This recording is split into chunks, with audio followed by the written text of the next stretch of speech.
In today's video, I'm going to be researching film posters currently on Google and on the internet for previous films. Now, if we type in film posters straight into Google, we are presented with a range of different posters. Now, if we look at film posters currently on Google, we are presented with a range of different film posters. The first one I'm going to be looking at is the Black Swan.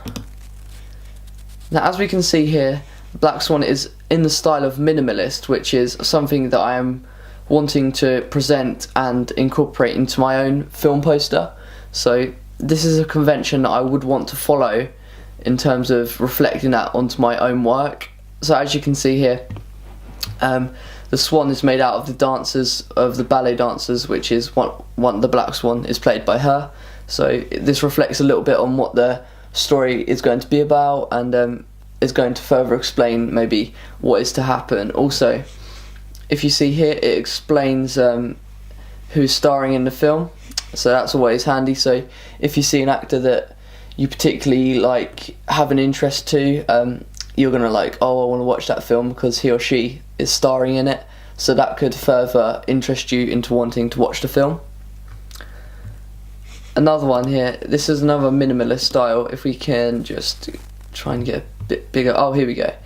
So this is a minimalist style, The Empire Strikes Back, Star Wars. This is a minimalist style. As we can see, there's possibly a bounty hunter.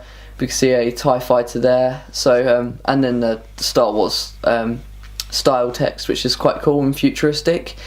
And I like how also it's double exposure, which I'm currently using for my magazine front cover, and I'm going to also use this for my film poster itself. So this is a convention that I'm following, and as you can see, it is reflected in actual film posters.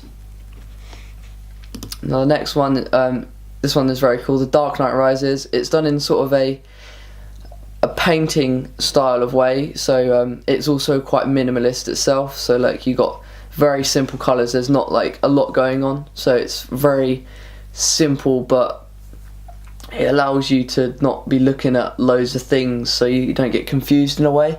It focuses you to the Batman, and you can see the Batman logo here used as his eyes, and also the shadowed text that says The Dark Knight Rises, and more details about the films, possibly cast members, when it's coming out, possible production companies.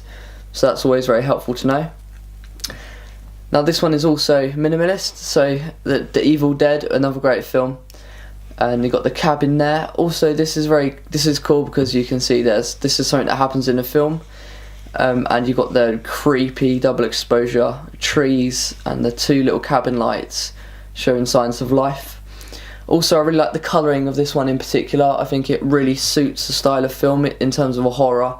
It's sort of a very dusky colour, so it's sort of red, which connotes sort of blood, which horror. So it fits the genre's conventions, which is very good.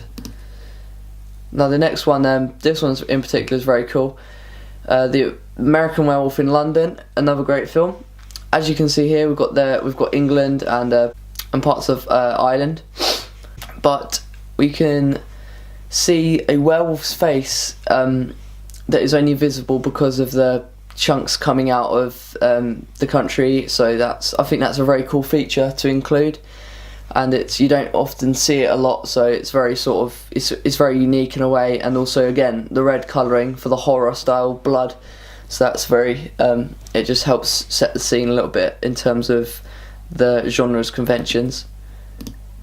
Let's try and find again another Star Wars one. As you can see here, we've got C-3PO on Luke Skywalker's home planet, which is Tatooine, and this is a cool feature. C-3PO's eyes are the two moons on that planet, which I think is just really cool for someone that doesn't know anything about Star Wars. This would definitely it would put questions into your mind, as if, oh, well, maybe, who's that particular character? What's going on the actual planet Tatooine? What's it like? And they wouldn't actually know until they actually watch the film. Oh wow, it intrigues you into wanting to watch it, to know what relevance these characters have. So that C-3PO himself or itself is a very prominent and big character in the Star Wars films. Again, just going back to the start, so let's see what other ones we have here. Now we have classic ones. Let's do a classic one. This one is, as you can see, because it's very old, quite old, there's features that maybe aren't used today. Maybe there's been improvements in some ways, but are also used still today because they are inspired and are inspiring current film posters. So we've got the lady, which will be the protagonist, so the main character on the front. So anyone who is wanting to watch the film is going to see the main character, and they maybe want to understand what their character's like. So maybe that will help them want to find out more about the film and could intrigue them into wanting to watch it. Again, another Star Wars one. We can see a clear representation of Darth Vader, and you got the ATST there and the title. Again, this is very simple and minimalist style, so I just prefer this. A plain white background, it just makes it stand out a bit better.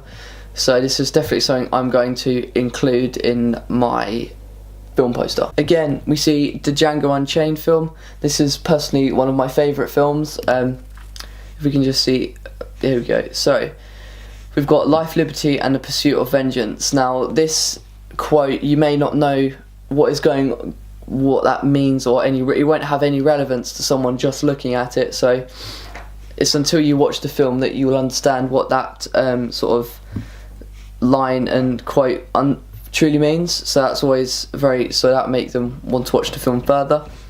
Also, we've got this red style text that sort of signifies the blood and splattering up here. So that's also explaining that the film is quite violent and is very bloody. So it allows you, the person viewing it, to maybe have some insight into sort of some of the factors that are included in this sort of film.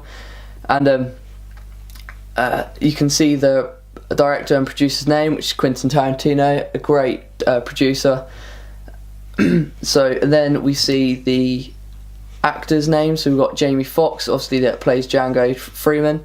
We've got Christoph Waltz, which plays the dentist, which, in case you don't know, he's actually a bounty hunter. And you've got Leonardo DiCaprio that plays a slave owner. And so these are three very big characters that you maybe know. And also Samuel L. Jackson, These are all very big characters, and they are very notorious in the film industry for making quite big production films. And also you've got Quentin Tarantino producing and directing a film, so there's going to be a lot of audiences wanting to watch the film because of the popularity of the actors.